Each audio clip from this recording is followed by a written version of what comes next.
So Karen wanted to be gifting some money to her kids and doing a great thing by having them take over this IRA. And then she realized, whoa, this might cost a lot of money to the tune of like over $100,000.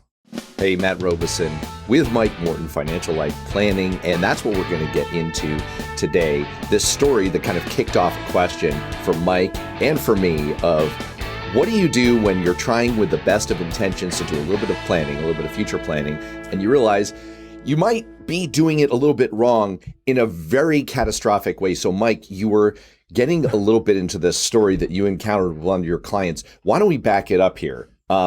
Set the scene for me. What happened? Yeah, so this is Karen. She's got a son, and recently she's older, so she's in her late 70s. And I was working with her son. I've been working with her a little bit, and her husband had passed away 12 months ago, pretty recently. And so we're doing some planning together. We've been doing some planning. We're continuing doing some planning.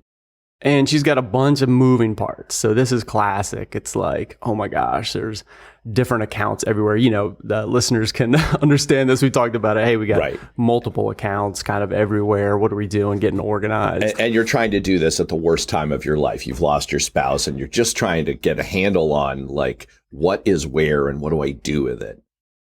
Yeah. And in fact, we should put a pin in that because I get a lot of questions from clients like, geez, I've gone through this, you know, a year ago or 5 years ago, and it was such a pain. What can I do to, you know, make it easier, you know, down the road? Talk about classic psychological avoidance.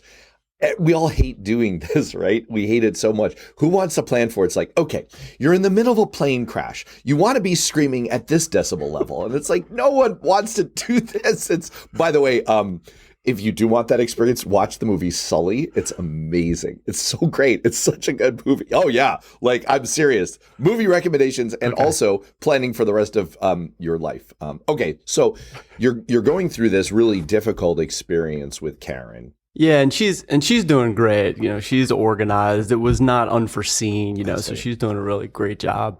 But there are a lot of different assets. All right. She's got some, you know, a bunch of public assets, you know, taxable accounts. She's got her own IRA and she's got her husband's IRA as well. And that's what we're going to talk about today. So it's an individual retirement account. It's got $500,000 in it.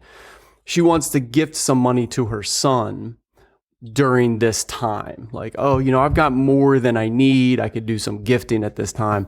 And so she's thinking, oh, my husband's IRA had her as the beneficiary, but also had the son as a contingent beneficiary. So that means she's the beneficiary. So it's like, oh, my husband's IRA is going to flow to me. All right. And then there's logistical stuff to do. Or she could say, no, I don't want it. Oh. And then it goes to the contingent beneficiary, her son. And so that's what she thought, oh, this is a good idea. I will say, no, I don't want this. Let me just gift it. You know, it will flow automatically from her late husband to her son. I see. And that seems really common where, I mean, we've talked about this kind of thing before where frequently people who are older, they want to, if they've amassed savings, or they have an estate, they want to see some of that money go intergenerationally. I'm not going to say that word. Well, let's not say that intergenerationally. Look, to the next generation. I did it. Well, now I feel great about myself. So see, here you are bucking me up as always. You want to. It's like Megamind. It's like you've been gifted with unfathomable powers. It's like without fathom. Okay. So they want the money to go to the next generation, which makes sense, right? You know, they're working or you've got grandkids. So this seems amazing if you could just skip a step and have it go directly to them. Do not pass go, right? And just go right to them. Okay. I'm on board. That's exactly right. And we have talked about that. And I think it's worth mentioning again or having future episodes. One of the goals of many parents, of course, to support their kids, but financially support them as well if they can. And there's a lot of parents that are aging, you know, we're a generation like aging parents. Yeah, some of us are aging faster than others. Some of us are aging very Depends quickly. on our We can get into kids. that, Matt. It's like one of my kids is aging me faster than the others. And it's like pop quiz. What's funny is all my kids know which kid it is. Like, I don't know if this is true for you, but all my kids know which kid is causing me all the gray hair. So anyway, people should watch the video of this. I have gone entirely white. I'm like Keanu Reeves in the Francis Ford Coppola Dracula movie, like where all of a sudden in like 2 seconds he goes entirely white. Well, that's me. All right. So, and one of my kids is doing that to me. But notwithstanding that, yes, I would like to support my kids.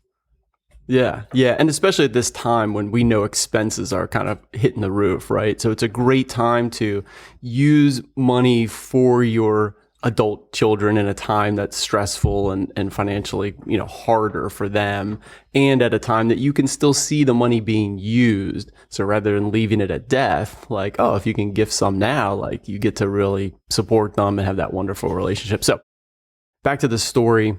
Karen was doing that, thought, oh, this is a great idea, just easy. Here's a mechanism of doing that. But the downside is actually has to do with taxes. And I don't want to get too complicated in the weeds. You can check out, I hope to post this, in the show notes that'll have lots of tables and graphs.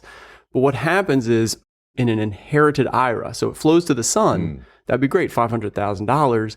It's called an inherited IRA. You have to empty it within 10 years. Oh, okay. So you got to take the money out within 10 years. So now we could do some math and taxes and tax brackets and see how much that would cost in tax. Because remember, you haven't paid taxes on the $500,000 traditional IRA. And so you have 10 years to empty it. Now, if you make some assumptions that Karen's going to live maybe another 15 years, she gets to empty it more slowly. If she kept that money, she can empty it more slowly and then pass it down. And it still gets another 10 years when her son gets it, 15 years from now and continues to empty it. And so you're spreading taxes out over a longer period. And that's why you can save over $100,000, $150,000 in this case. So one $500,000 IRA, if you can empty it more slowly by keeping it, she keeps it. She can still make gifts and there's other ways of passing the money, okay? But keep the IRA. She can empty it more slowly. Then at her passing would get passed down. He gets to continue to empty it over another 10 years. So you get that tax deferred growth, spread out the taxes, and it's worth over $150,000. Do you find this kind of thing a lot where there are these little, I'm sure you do. This is like a dumb question, but there are these little things where it seems to make logical sense and it's actually a trap door. And you have to kind of say, okay, what you're doing totally makes sense. Here's the problem. And then you get the sticker shock moment of like, this could really cost you. It's surprising, Matt, how many tweaks there are across, financial stuff that I deal with that, I'm starting to make like a full checklist. There's so many, and in each area of, 529s, right? We talk about all the time, or HSAs or IRAs or, other account types where there are these strategies and tweaks and layers that you have to be thinking about or should be thinking about when the dollars get significant amount. This is 500,000 in a single IRA. That's pretty common. And yet when you spread it over many years, the tax savings would be over $100,000. Yeah, it's like that Natalie Merchant song that everyone was obsessed with my freshman year in college about like pennies and dollars just flowing out and the whole of your pocketbook is just growing constantly. For those of a certain age, that was very evocative. For the rest of you, don't Google it. The song's pretty terrible. And it was on repeat in dorm rooms all around me. I'm in therapy for this. Okay.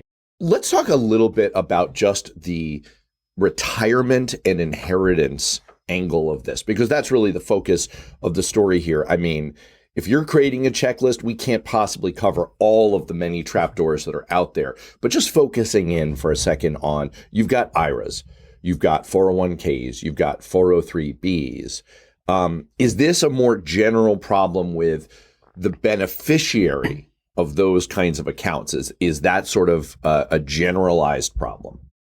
Yeah, absolutely. So you do have a lot of different accounts that are moving around. Part of the issue, of course, is we're trying to plan for something that we are making a lot of assumptions when it's going to happen, how it's going to happen, and then who's going to be alive at that point, right? This is all of estate planning.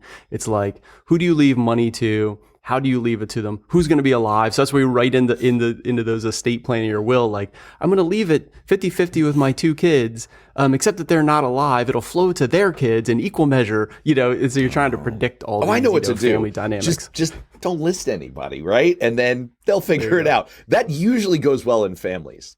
You want to sign up for crappy estate planning? I'm going to open a new business. It's called Looming Sunset, Matt Robison retirement and estate planning advice. Just let your kids figure it out. No beneficiary. Am I right? I'm guessing. Yeah, exactly. Don't leave any beneficiaries at all. Just leave them off. It's perfect. You're not going to steal the Looming Sunset idea? No looming sunset in this case. Wait, okay, the sunset, I get it. There's sunset provisions coming up here in a year and a half. That's a whole nother discussion, Matt, which actually factored into this story as well. There were a lot more moving parts, with Karen, and we had to create a whole bunch of like, hey, here's the goals, here's the assumptions, here's the thoughts, and one of them is the sunset in another year and a half, which is we're going to start talking more on this podcast. I was talking about the more gruesome kind of sunset, to be honest. Jeez, missed it again. It's all right. So, and the beneficiaries, like you did ask, what happens if you don't, hey, just don't list anybody as your beneficiary? You really don't want to do that? So we're going to get to some action items here. Like you definitely, the accounts you mentioned, you want to have beneficiaries. Why? Because if you don't have beneficiaries now, the probate court in the state, you're leaving up to the state, the probate court, or the plan administrator. So like for 401ks, 403bs, what they're going to do is if there's no beneficiary on there, it's going to flow first to the spouse, actually, in most cases. And that's actually an important point. I'll come back to in a sec. It goes to the spouse, then it would go to kids if there is no spouse, and then it just goes to the estate. Or it might just go to the estate. All right. Now that's a problem because normally you have that stretch. Like I said, you had 10 years to empty the account. That could be reduced to 5 years. Okay. If it just goes through the estate or through a trust. So that's important to know. There could be adverse consequences if it just goes straight into your estate rather than leaving it to individuals. So that's why I always recommend leaving it to individuals or to a trust. So you do want to have beneficiaries. So first action item, which we'll try to remind you at the end of the episode, is like go to your retirement accounts and make sure they have beneficiaries. And my recommendation is not only beneficiaries, but contingent beneficiaries. I mentioned that in the story, and it's really important because that allows for planning down the road. So we're trying to do the best planning we can now, but if you have beneficiaries and contingent beneficiaries, then it allows for post-mortem planning. That first beneficiary could say, I don't want this, and pass it straight to the other beneficiaries. Just to make sure that I'm clear, so what happens is if you don't have a beneficiary listed for one of these accounts, 401k, 403b, IRA, then the amount of money that's in the account could be considered part of the overall estate. And then the assets in that account, the money in that retirement account, would have to be paid out within 5 years potentially. And that means that you're really clustering all of that tax payment in a short period, and it could cost you a lot more, kind of per the Karen story. Yeah, it could even be worse. It could have to be like liquidated to be paid out in certain ways, certain instances, liquidate the whole account to pay certain, because of how the estates are going to work, or the probate court's going to decide like, hey, you've got to pay money here, here, and here. Oh, we've got a 401k. You got to liquidate it to pay out the money. And so then you're really getting hit with taxes. So just avoid the whole situation and make sure you list beneficiaries on all of your accounts. Is that easy to do? It's super easy. Yeah. In fact, this is one of the easiest things to do. Most of now we're used to the online logins, right? So you go to wherever you have your account, and right there it's going to tell you. And it's usually not even like a form that you have to fill out. You don't have to it's usually notarize you can just kind of name it. No, it's usually like you can just change it right there. There's like a little field. So make sure you spell the names correctly. Make sure you include like juniors or thirds or seniors or whoever it is at the end. But usually it's very straightforward to change that stuff. Got it. All right. So are there other accounts? I gave kind of like the big three in retirement circles: IRAs, 401ks, 403bs. If you're listening to this and you're like, all right, Smarty, you say that this is easy. I'm just going to go do this. And by the way, no time like the present. Like seriously, I want people to listen to the rest of the episode, but you could just hit pause, or while you're listening, you could literally, like if you're near your laptop, just log in and do this. So while you're at it, anything else you need to check for this kind of beneficiary thing?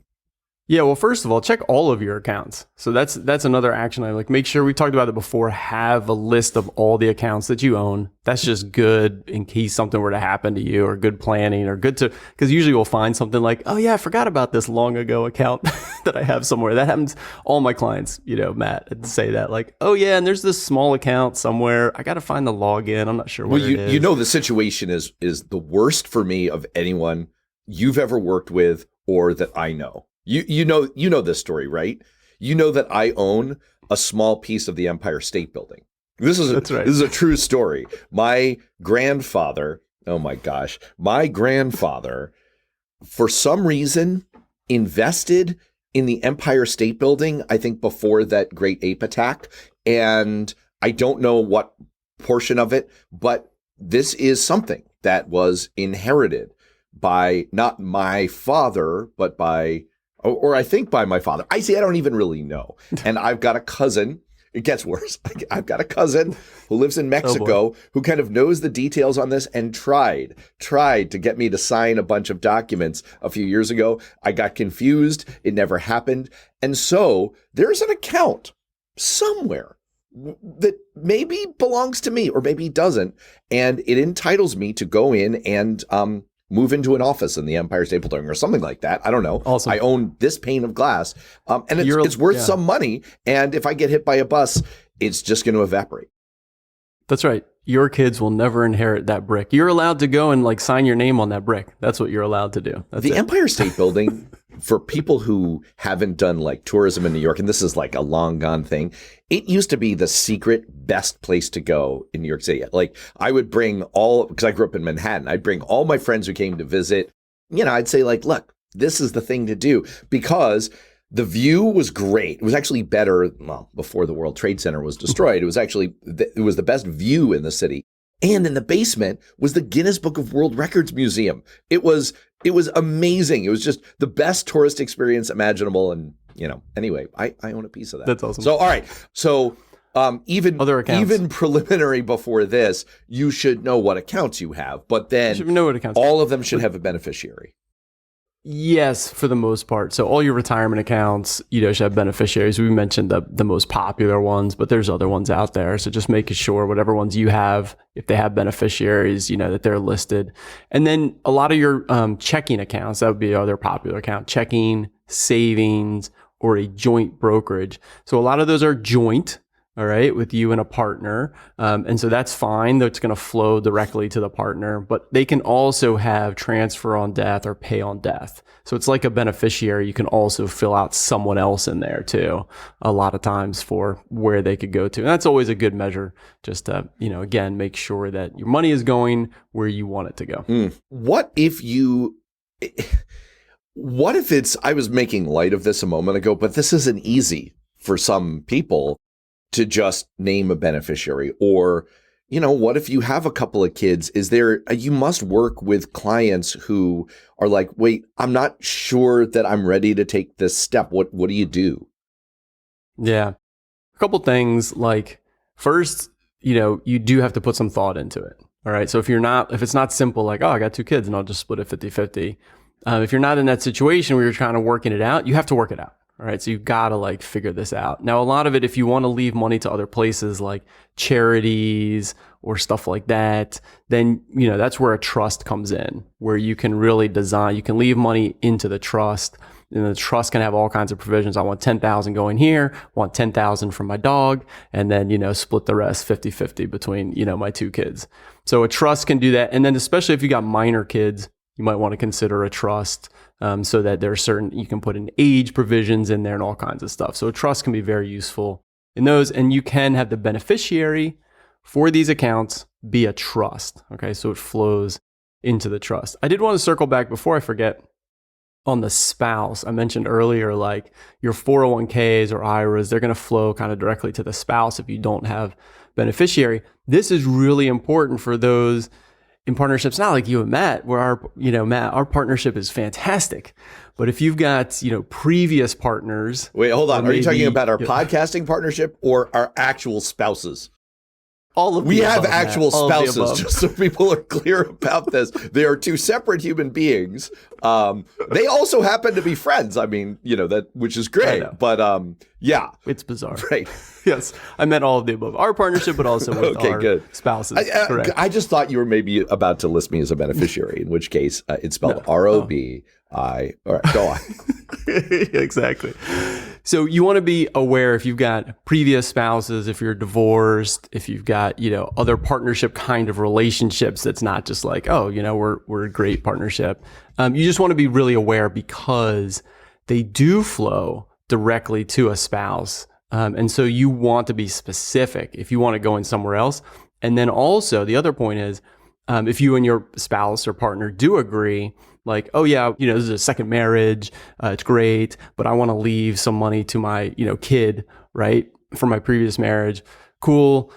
Make sure that you can put the beneficiary as your kid, right? No problem. But sometimes they will still try to force it over to the spouse. Okay. So sometimes you have to fill out a form that has a spouse's approval to skip that person. All right.